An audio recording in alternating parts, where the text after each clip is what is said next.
Welcome back students. हम बात कर रहे थे the middle term in the binomial expansion की, और हमारा क्वेश्चन ये था कि हमें शो डैट करना था कि middle term in the expansion of 1 plus x to the raise to the power 2n जो है वो क्या है, is 1 into two, sorry 1 into 3 into 5 into so on 2n-1 मतलब ये प्रोडक्ट जो है, फिर इसका प्रोडक्ट ले जाएगा 2 raise to the power n से, और फिर इसका प्रोडक्ट ले जाएगा x पावर n से whole divided by n factorial. तो ये इसकी मिडल टर्म है, ये बेसिकली हमने शो करना था, जिसके लिए मैंने सबसे पहले आपको मिडल टर्म फार्मूला समझाया था कि एक्सपोनेंट इवन नंबर है, फिर कौन सा नंबर होगा मिडल टर्म का वो हमने ढूंढा।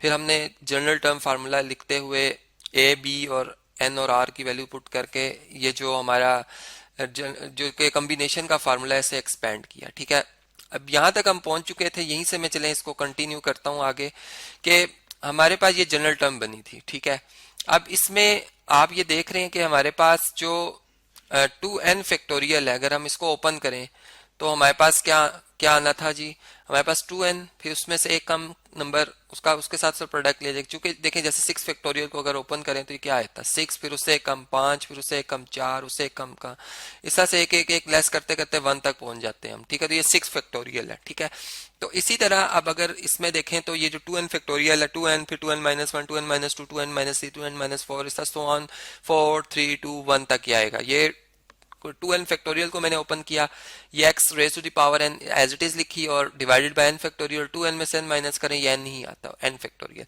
अब ये वो रिजल्ट है जो कि ब्लॉक के अंदर लिखा है, ये हमने शो करना है कि ये जो हमारी मिडल टर्म है वो इसके इक्वल आ रही है। ठीक है, अब मैंने ये जो प्रोडक्ट है इसमें मैंने जब देखा, मैंने देखा कि इसमें जैसे 2n और 2n-1 है और उसके बाद 2n-2 है, तो ये जो मैं रेड ब्लॉक के अंदर लिख रहा था नंबर, ये ऐसे थे, इनमें से 2 कॉमन लिखा जा सकता था। ठीक है, इनको मैंने इस तरह से एक ब्रैकेट के अंदर अलग लिख दिया था। ठीक है, और इसी का जो रिमेनिंग पार्ट है, चले अब मैं इस स्क्रीन को थोड़ा सा साइड पे ले आता हूँ, इसी का जो रिमेनिंग पार्ट है, जैसे मैंने 2n-1 कॉमन नहीं लिया, इसको हम एज इट इज रहने देंगे। ठीक है, इसको चलें इसके लिए मैं कलर डिफरेंट यूज कर लेता हूँ, इसको मैं ग्रीन ब्रैकेट में क्लोज करता हूँ। ठीक है, फिर से मैंने 2n-3 कॉमन नहीं लिया था, इसे हम लिख लेंगे। ठीक है, तो ये वो टर्म्स मैं अलग करता जा रहा हूँ। ठीक है, चलें स्क्रीन को मैं थोड़ा सा और साइड पे कर लेता हूँ ताकि हमें प्रॉब्लम ना हो। ठीक है, हम इसको लिख सकें। फिर 2n-5 आएगा। ठीक है, इसी तरह मैंने यहाँ पे देखें 5 मतलब 6 इसमें आएगा, तो इसका मतलब है यहाँ पे 5 आएगा, 3 आएगा, 2 नहीं आएगा, 4 नहीं आएगा, मतलब इवन जितने भी हैं जो नंबर थे जो प्रोडक्ट में आ रहे थे उनको मैंने अलग उनका प्रोडक्ट ले रहा हूँ। ठीक है, और ऑड का अलग, और इनटू x पावर n, ये x पावर जो n है इसको मैं x पावर n को मैं शुरू में लिख देता हूँ यहाँ पर। चलें x पावर n, और ये इक्वल का साइन थोड़ा सा हम इधर लगा लेते हैं। ठीक है, whole divided by n factorial और इनटू n फैक्टोरियल, ये आ गया रिजल्ट हमारा। ठीक है, अब देखें ये टू इन, चले इनमें से अगर 2 कॉमन लें, ठीक है, यहां से अगर 2 कॉमन लें, यहां से 2 कॉमन लें, यहां से, तो ये कितनी दफा आएगा। देखें मेरे पास 2n फैक्टोरियल था। ठीक है, मतलब जैसे n अगर फर्ज करें 5 हो तो कितना बना ये 10। अब 10 फैक्टोरियल समझो, ये 2n अगर फैक्टोरियल की मैं बात कर रहा हूं तो ये 10 फैक्टोरियल होगा। अब 10 फैक्टोरियल को मैं कैसे लिख सकता हूं, मैं ऐसे लिख सकता हूं 10 9 8 7 6 5 4 3 2 1। ठीक है, अब मैं इसमें ऐसा करूं कि मैं कहूं अच्छा ये जो नंबर 2 है, सॉरी 10 है, 8 है, 6 है, 4 है, 2 है, इनको मैं अलग लिखूं तो ये कितने आ जाएंगे। अगर n 5 था तो ये भी कितने हैं 5 ही हैं। ठीक है, मतलब 10 8 6 4 और 2, ये 5 ये है, और 1 3 5 7 9 और 5 ही है इनकी क्वांटिटी। लेकिन इनमें से अगर मैं 2 मजीद कॉमन ले लूं, ठीक है, तो ये मतलब बनेगा 2 मल्टीप्लाई बाय 5। ठीक है, इसको चले हम लिख सकते हैं, इसके मैं इस तरह से ब्रैकेट में लिखता हूँ, इस तरह से इसके फैक्टर बनेंगे 2 और 5, इसके बनेंगे 2 और 4। ठीक है, इसके बनेंगे 2 और 3, इसके क्या बनेंगे 2 और 2, और इसके 2 और 1। अब देखें इन सब में ये 2, इसमें भी 2, ये 2 कॉमन आ रहा है। ठीक है, प्रोडक्ट में, मतलब प्रोडक्ट में कॉमन तो नहीं कह सकते, मतलब ये कह सकते हैं कि ये 2 1 2 3 4 5 टाइम मल्टीप्लाई हो रहा है, n टाइम, मतलब n इसमें 5 मैंने कहा था। तो और बाकी जो प्रोडक्ट है उसको अब हम फिलहाल अभी उनका प्रोडक्ट का आंसर नहीं लिखते, इसको 5, फिर यहाँ पे क्या आ रहा था जी, यहाँ पे 4, ठीक है, यहाँ पे 3, यहाँ पे 2 और यहाँ पे 1, ठीक है। इसको मैं एज इट इज इसको मैं इधर लिख देता हूँ, ठीक है। तो मैंने देखा कि ये जो मेरे पास 2 पावर 5 है, ठीक है, 2 पावर 5 है, ये इस तरह से आ सकती है, ठीक है। और ये मेरे पास 5 फैक्टोरियल बन जाएगा। ये क्या बन जाएगा? 5 फैक्टोरियल। मतलब कि जिनमें से मैंने 2 कॉमन लिखा है, ठीक है, उससे दो चीजें बन रही हैं। एक के उसमें सब में 2 कितनी दफा आएगा? जितने n थे, n कितना था? 5 मैंने फर्ज किया था कि 6 रखता तो 6 आने थे 2, मतलब 2 पावर 6 और 6 फैक्टोरियल बनना था। इसी तरह यहाँ पर ये जो हमारे पास 2n था, अब n ही है, इसमें n को हम n ही तस्वुर करते हैं कि बजाय 5 6 रखने के n ही तस्वुर करते हैं। तो जब मैं इसमें से कॉमन लिखूंगा, ठीक है, इसी कंसेप्ट की बेस के ऊपर, ठीक है, यहां से मैं इस पार्ट को कॉपी कर लेता हूं, या चलें इसको हम रेस कर लेते हैं। ये बात हमें काफी हद तक क्लियर हो गई है, ठीक है।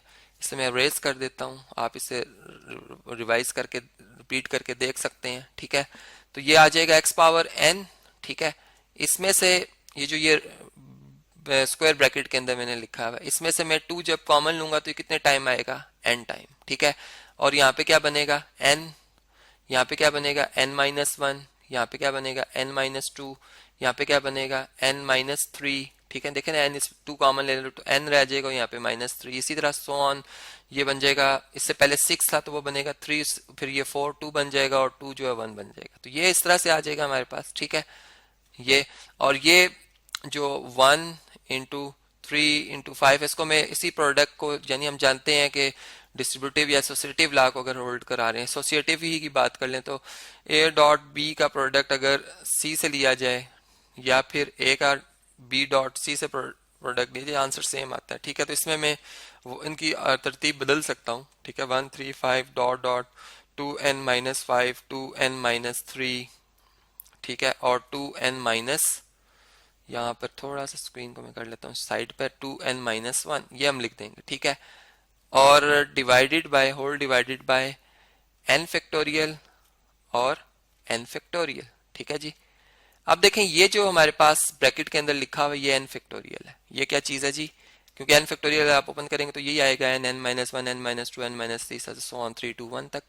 तो नेक्स्ट स्टेप में मैं अब इस तरह से लिख सकता हूँ, इसे ही मैं इसे लिख दूंगा x पावर n, ठीक है, मल्टीप्लाई बाय ये 2 power n multiply by n factorial, ठीक है, multiply by bracket 1 3 5 dot dot 2n-5 2n-3 2n-1, ठीक है, ये आ जाएगा। और डिवाइडेड बाय n फैक्टोरियल और फिर एक और n फैक्टोरियल, दो दफा n फैक्टोरियल। तो ये n फैक्टोरियल आप इस n फैक्टोरियल से कैंसिल कर सकते, सारे ही प्रोडक्ट फॉर्म में, प्लस कुछ नहीं हो रहा। अगर फर्ज करें यहाँ प्लस हो रहा होता तो मैं इस n फैक्टोरियल को इससे कैंसिल नहीं कर सकता था, ठीक है। तो नेक्स्ट स्टेप में हमारे पास क्या आ जाएगा? x पावर n, ठीक है, डॉट 2 पावर n, ये भी प्रोडक्ट ही की फॉर्म है, मतलब इसमें भी हम इनका प्रोडक्ट लेने के बाद आंसर आता वो नहीं लिखा हमने, इसका ये मतलब होता है, मतलब प्रोडक्ट हो रहा है, इनका प्रोडक्ट लिया जाएगा, ये हम इसमें ये कह रहे होते हैं, ठीक है। तो ये आ जाएगा आपके पास, ठीक है। और 1 3 5 डॉट डॉट डॉट डॉट मतलब प्रोडक्ट की फॉर्म में ये, ठीक है, सारे आपस में मल्टीप्लाई 2n-5 2n-3 2n-1, ठीक है जी, ये आ जाएगा। और whole divided by n factorial, ठीक है जी। और ये हमारे पास कौन सी टर्म है? ये हमारे पास n+1 टर्म है, जो कि रिक्वायर्ड आप कह सकते हैं कि जो कि मिडिल टर्म थी, ठीक है। अब ये तो एक ये तो एक जनरल रिजल्ट भी आ गया, इससे मैं मतलब अगर n को कुछ भी पुट कर लूं तो मैं इस फार्मूला से मतलब एक और भी केसेस बनाकर नए रिजल्ट भी निकाल सकता हूं अगर हम इसको फर्दर स्टडी करें, ठीक है, फर्दर इसको अप्लाई करें। लेकिन ये खास उन क्वेश्चंस के लिए जिसमें कि हमने जो कंडीशन रखी थी, जो एक्सपैंड किया जा रहा था रिजल्ट, देखें वही रिजल्ट आया है। तरतीब थोड़ी सी मतलब है इस तरह से लिखी हुई, यही प्रोडक्ट इधर लिखा हुआ है, ठीक है, फिर इसका product 2 power n x power n so divide by n factorial, तो बिल्कुल वही रिजल्ट है। और इससे हम मजीद रिजल्ट्स बना सकते हैं उस सूरत में जब हमारी गिवन एक्सप्रेशन जो 1 + x की पावर 2n हो।